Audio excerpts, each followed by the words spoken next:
ہوا، پھر اس میں جنابت کا ان تمام چیزوں کا ذکر ہوا،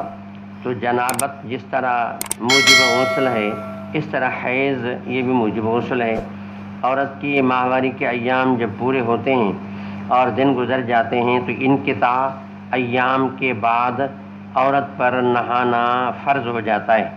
واجب ہو جاتا ہے کہ عورت نہائے اور نہا کر کے پھر نماز شروع کرے گی۔ تو یہ ماقبل سے مناسبت ہے کہ جس طرح جنابت موجب غسل ہے تو حیض جو ہے یہ بھی موجب غسل ہے۔ حیض کا جو اصل لفظ ہے اس کی معنی سیلان ہے، حاذ یحیض حیضاً، سیلان بہنا، کہ ان ایام میں چونکہ خون بہتا رہتا ہے اس لیے اس کا نام حیض رکھا گیا۔ آگے کتاب الحیض رکھ کر کے امام صاحب نے آیت کریمہ پیش کر کے گویا کہ اس حیض والے حکم کا ماخذ اور مبدا آیت کریمہ کی طرف اشارہ فرمایا کہ اس مسئلے کی بنیاد یہ آیت کریمہ ہے۔ اللہ فرماتے ہیں یسألونک عن المحیض،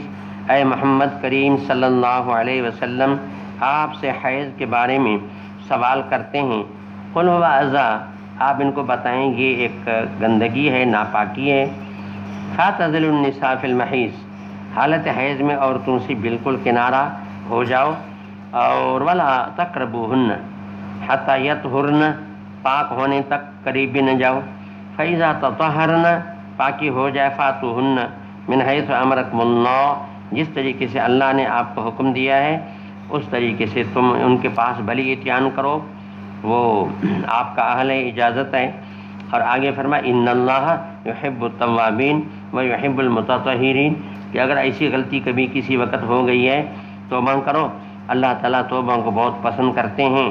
اور پھر اس میں تطہر بھی ہے، عورتوں سے اس حالت میں دور رہنے میں زیادہ پاکی ہے، اور زیادہ پاکی ہی کو اللہ تعالیٰ پسند فرماتے ہیں۔ اس کے بعد پہلا باب رکھا باب کیف کان بدء الحیض، تو یہ جو ایک عنوان ہے باب کیف کان،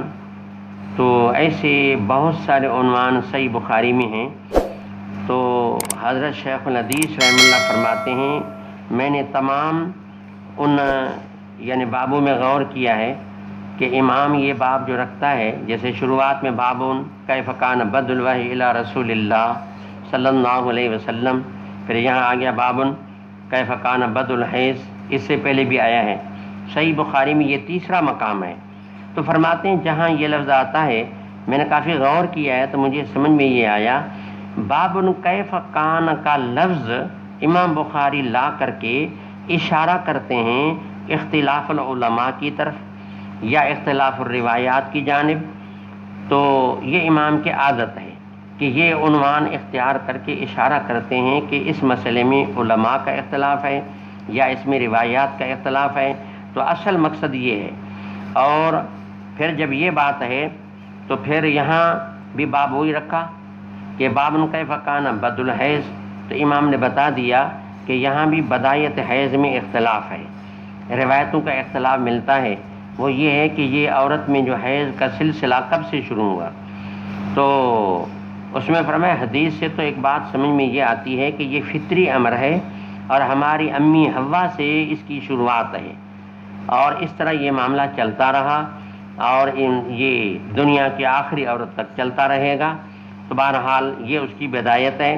لیکن کچھ حضرات کا یہ کہنا ہے کہ یہ اس کی بدایت بنی اسرائیل میں ہوئی،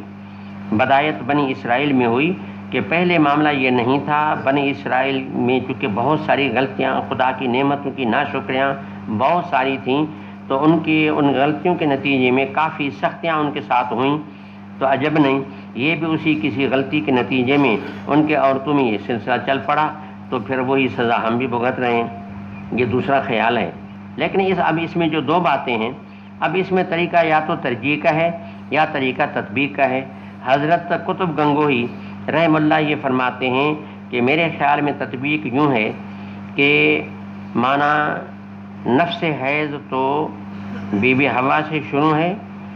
لیکن کثرت حیض جو ہے وہ بنی اسرائیل سے ہوا ہے، تو یہاں کثرت ہے وہاں مطلق الحیض ہے، تو اس لحاظ سے دونوں باتیں ٹھیک ہیں کہ بھئی وہ بی بی حوا سے یہ معاملہ شروع ہے اور یا بنی اسرائیل میں ہے، تو حیض کا معاملہ پہلے بھی تھا، یعنی کثرت بعد میں ہو گئی۔ امام بخاری نے یہاں دوسرا طریقہ اختیار کیا ہے، وہ فرماتے ہیں کہ ہم اس معاملے میں اللہ کے نبی کی بات کو ترجیح دیں گے. یہ تو بعض علماء کا کہنا ہے نا، اور نبی کی بات تو کیا ہے، وہ تو یہ ہے کہ ھذا شیء کتب اللہ علی بنات آدم، یہ ایک چیز ایسی ہے اللہ رب العزت نے بنات آدم کی فطرت میں لکھ دی ہے اور رکھ دی ہے، تو لہٰذا قول النبی وہ راجح ہے، اس لیے ہم اسی کو ترجیح دیں گے کہ یہ سلسلہ شروعات ہی سے ہے. تو یہ دو منع گویا کا طریقے سے اس کا اختلاف کا حل ہو گیا. فرمایا کہ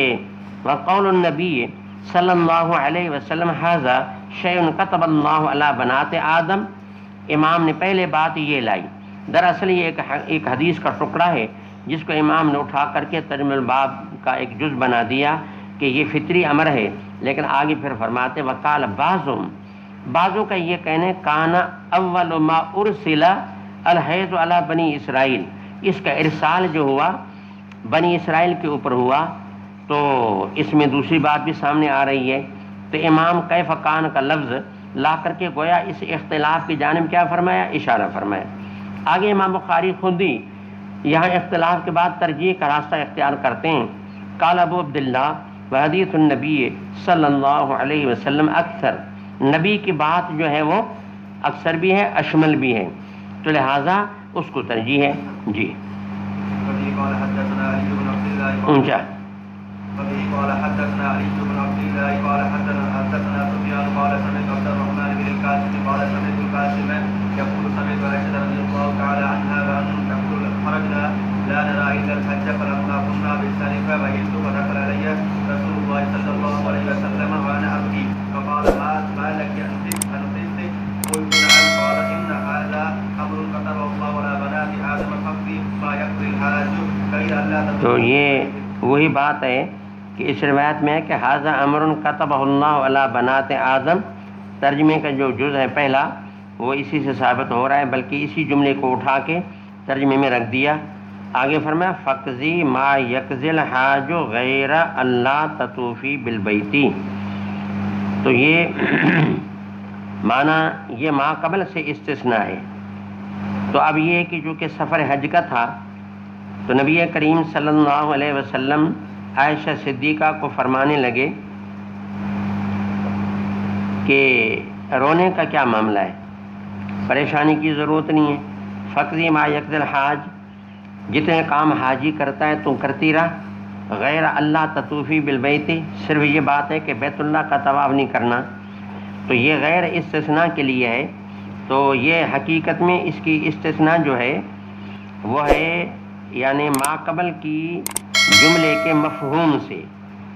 ما قبل کی جملے کے مفہوم سے استثناء ہے، کیونکہ فقضی ما یقضی الحاج سے یہ سمجھ میں آ رہا ہے کہ